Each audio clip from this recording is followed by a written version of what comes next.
Hello everybody, welcome back to the KotLC fanbase. My name is Austin, and today I'm going to be bringing you part 2 of reacting to bad KotLC reviews. We asked for 100 likes last time, and we hit the like goal, so now I'm going to be creating this video. And the like goal for this video, if you want another reacting to bad reviews, is actually going to be 200 likes this time. So if we get 200 likes, we will create a part 3. And all of these reviews I actually found on Goodreads. You can do a lot of fun stuff on there, so go check out Goodreads after this video. But before we get into this video, subscribe to our channel, drop a like down below, turn on the notification bell, and share this video with your friends. Alright, let's get straight into the reviews.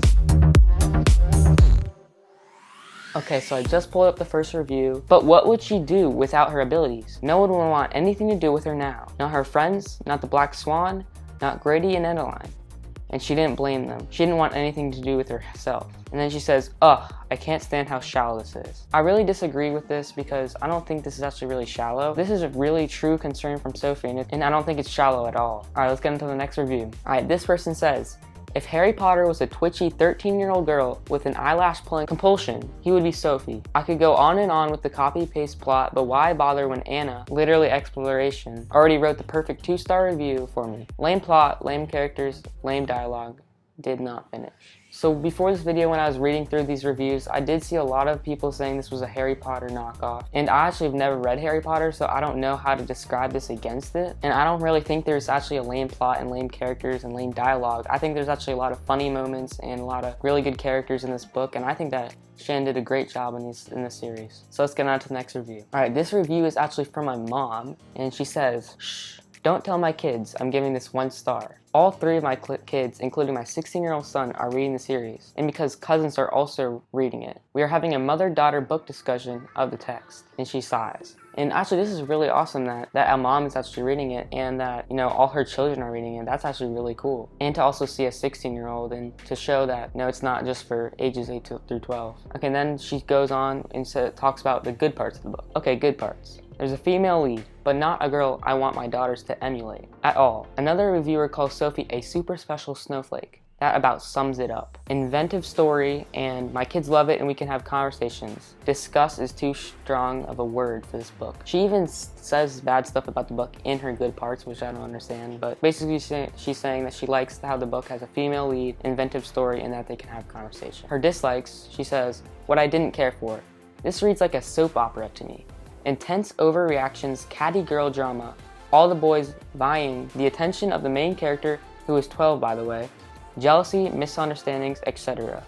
Unhealthy emotional life of the main character, regularly skipping meals due to anxiety, pulling out her eyelashes, biting her lip all the time. Her friends are all male, the writing is mediocre, it kills me that my children prefer this when so many great, well-written books are out there. Too much of the story revolves around which boy likes our main character. Really, this book is written for 8 to 12-year-olds. So I really disagree with this review. I think the overreactions are really a good part of the story that shows that Sophie's really emotional. And if you were told that you were an experiment, wouldn't you be emotional too? I agree that there is an unhealthy emotional life, but that's just in the first book, and that it gets better throughout the series. And I disagree that her friends are all male. She has plenty of female friends like Morella and Biana, just 2 of them. But she had some valid points, but some points I disagree with. So let's get on to the next review. Alright, this review says, I really did not enjoy Flashback. There were 3 distinct scenes that I liked. The Dex, Wiley, and Lovie's intervention, Keefe gaining the fragments of his memories, and the hidden troll hive. But other than the rest of the book, just really cringy sophits and sick bay nothingness. So this person only likes 3 scenes out of the whole Flashback book. I agree that there's too much sophits moments in Flashback, and Shin went a little bit overboard with the shipping moments, and she didn't have many scenes with action in the never scene in it, and that she strayed away from the main part of the book. Let's get on to the next review. Alright, our next review says, everyone ships Sophie and Keefe. Shan Messenger puts Fitz and Sophie together. Me, just waiting for the series to end. I searched it up and realized this book's demographic is for ages younger than I am, which also explains how the writing is not really that. I don't want to offend Shan Messenger, but it's just not very eloquent and uses a lot of slang and childish speaking styles. So I will try to go easier on it in this review. I don't know how I will, since for me, I did not like anything about the book. This book in a nutshell, and also in my opinion, 40% is Sophie whining about being unmatchable and finding her biological parents. I wanted to make this at least 50%, but couldn't do the math, because no joke, it's literally what this whole book is about, despite the fact that they apparently have a large war approaching, and there's like the never scene to contend with. Although it would have been understandable if they had forgotten, since the never scene was like 5% of the book. I do agree that Sophie worrying about her being unmatchable and finding her biological parents did stray away from the main series, and that's probably why Shannon Messenger needs to make another book, because she didn't actually get enough of the story written in that book and needs actually an extra book to actually finish the story. But I do disagree when she says that there's a childish language, because I don't think there is. Let's get on to the next review. So this next one's a long one, but it does have a lot of good points, so we're gonna go over this one. First, this person says, "To be honest, I was never really hyped about this book. The first 3 books in the series were amazing. Then I read Neverseen thinking the author would wrap everything up. No, there was a book 5, Lodestar. I don't know why she thought this, because she actually got a deal with her publisher company saying that they had 9 books, but I guess this person didn't know that. After another year of waiting, putting this book up on my coming out just wait shelf, counting the days, I got Lodestar. What a disappointment this installment was for me." So her first problem with the book series was the main characters. What happened to the impulsive but lovable Sophie? In this book, she was pessimistic and lost her vibrancy. What happened to the funny little antics? What happened to Fitz, Biana, Dex? Almost everyone except Keefe was bland. Fitz lost his charm, and the haphazard comments about his teal eyes were very annoying. Biana and Dex were completely pushed aside. Biana's hilarious girliness was stripped. Dex was basically background noise, hopping in here and there to fix something with his technopathic abilities. The only upside to this bland novel is Keefe. For the first time, we see how he deals with the loss of his mother and the estrangement of his father. He makes bad choices, but eventually learns from them. While in other books he was slightly glossed over as the funny bad boy, this book actually gives us a little insight, hence the 1 star. I didn't really think the characters were that bad. I was mad that Dex wasn't in the novel as much, but I didn't think the other characters were bad. Here was this person's second problem, the plot. I'm not even going to spend a lot of time on this. It was all over the place. The characters jumped from one failed idea to another, while the Neverseen destroyed the world.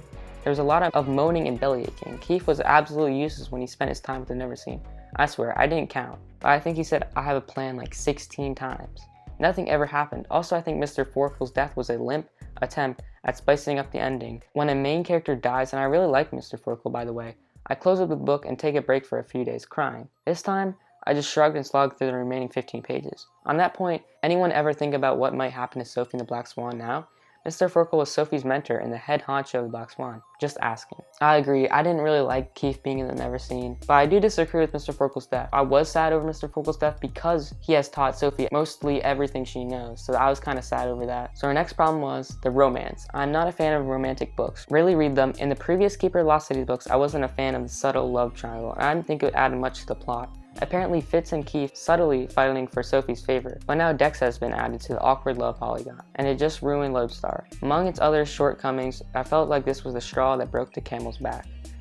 I guess I am waiting for book 6. Hello, November 2017. So this person ends off their review saying that they didn't like the romance. I don't either. I'd rather Shannon focus on the main story more. I do think the love triangle needs to be more subtle, so let's just get into the next review. Alright, so the next review states, well, this series has hit a new low. Flashback removes everything that was still entertaining about the series, instead gives us endless discussions of logistics, medical treatments, and more Fitzvie that I can't handle. So much boring filler. Have you ever want to read an extensive novel about a character in hospital stay that details every mundane detail of their treatment? No, me neither. And yet, early on in flashbacks, Sophie and Fitz get injured and have to stay in the hospital wing, or whatever it's called in the series, at Faxfire for an extended period of time. To be specific, they spend 8 hours and 40 minutes of the 23 hours and 9 minutes long audiobook in the hospital. That is 37.5% of this 848 page book. 37.5% of a book late in the series not accomplishing anything. I definitely agree with this person, not to that as much extent as this person, but I think Shannon didn't have many ideas and needed a couple hundred pages to fill. And now that I actually have the statistic of the actual amount they were in the hospital, it's 37.5%. That is a huge amount of time that they're in the hospital, and no one wants to read that long about them being in the hospital. So I definitely agree with this person, and I didn't really like all the Fitzvie moments as well. So let's get into the next review. Alright, this is the last review. Let's get into it. I will give an honest review. This book / series / plot, starting from Nightfall, went down into the internal abyss. Sorry for any spoilers. Sophie is useless, Fitz is useless, Keefe is useless, Grady and Edeline, and all the adults are useless. The Neverseen are always ahead, so you get circles and circles. The plot was good until Sophie got all these abilities that she cannot use except for her language ability. Who cares if the elves have a rule of no reading minds? It's invasive. Read the Neverseen's mind. Have Biana become invisible and assassinate the Neverseen. I honestly believe the only thing keeping readers in this series is the whole so Fitz or so Keefe. I don't care, she can be a no-Soph. This is what you call prolonging a series unnecessarily. The action is going in the first few books, then it gets lost in internal monologues and never-ending mysterious pasts. Plus the characters are a bit cliche. Keefe as the humor guy, Fitz as the supposed love, Tam's the straight-faced guy, and on. The end. So I definitely disagree with this, how she doesn't like the characters going back in the past, but I think that it's good that they go in the past and they actually learn more about the past, and that helps them with the future and helps them know what the Neverseen's plan are. And I also agree that the only thing that keeps most people in is the so Fitz versus so Keefe. I just want to read the series to see what happens with Sophie and the Neverseen. I didn't really come here to have a love triangle. I agree with that. And I also agree that there's so many times in the story that they could have taken charge of situation and they could have got the upper hand on the Neverseen, but no, they never took it, and Shannon Messenger is always prolonging these moments and prolonging the series to end. But I do disagree that the characters are useless. I think all of them are good for the Black Swan and good part of the book. So that was the last review. Let's get into the outro. Alright guys, so that was the video. I hope you guys enjoyed. If you like this video and you want more, hit the like button. If we get 200 likes, we will make a part 3. Subscribe to our channel. We're trying to get to 3,000. I think we're about 90 away at the time of recording this. Hit the notification bell to get notified on every upload or live stream we have. Join our channel to get exclusive channel membership perks. Have a great rest of your day. Peace.